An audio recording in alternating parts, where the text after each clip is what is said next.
Living on the astral dimension of Venus, the planet that you understand as Venus, in a city called Teutonia.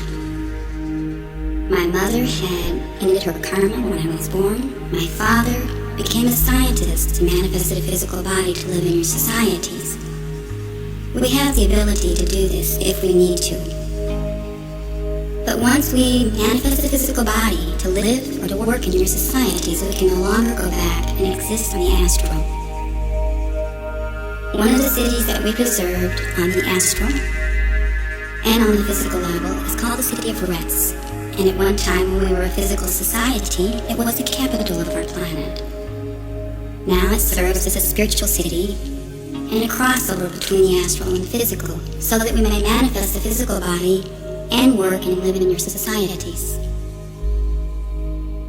When they decided that they needed to bring a child into the physical environment of Earth to grow up and understand the consciousness, they decided that I was the child that they would ask. They had a conference with the higher spiritual beings and the hierarchy and the brotherhood of the planets to see if any spiritual laws would be broken if this was to take place. They decided that it would be alright if I decided that I would do this. So they asked me. I had been living 140 of your Earth years on this dimension. Our understanding of time is different than your own. But my uncle, having lived in your society since the 1930s, had a concept of how long I had existed according to your time. And this was the age that I was given, because we can live 500 physical years. Even though I looked like a small child of 7 or 8 years old, I really had existed for 140 Earth physical years. So the decision was made, and I said yes, I would love this. It would be a great adventure for me, and I wanted to do it in this lifetime, because if I had to return here in another lifetime, I wouldn't have the knowledge that I needed to support me emotionally in your societies. And there was a little girl here whose name was Sheila, who had been my sister in another lifetime. During the French Revolution, I was working for the cause of the poor people against the hierarchy.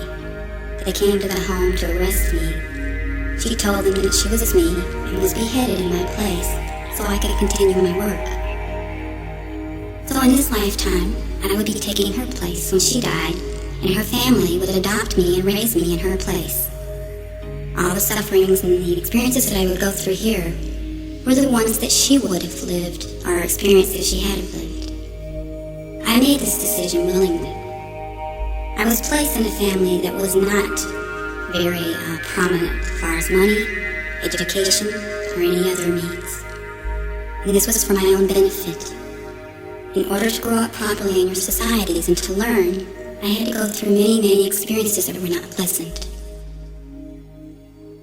The decision was made, and I manifested my physical body and was brought by a spaceship to the planet Earth.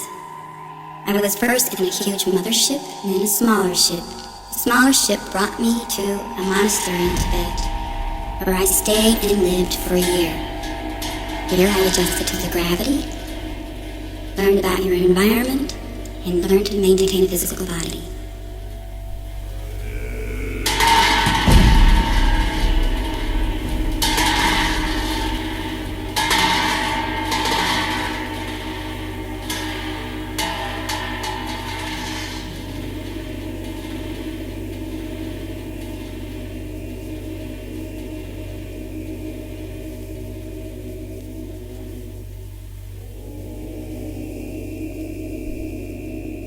Then I was taken to this family and raised by them as their own daughter, and grew up in your societies so that I could understand the emotional changes and psychological changes that people go through in a mixed environment as you have, with many different cultures and religions and levels of consciousness.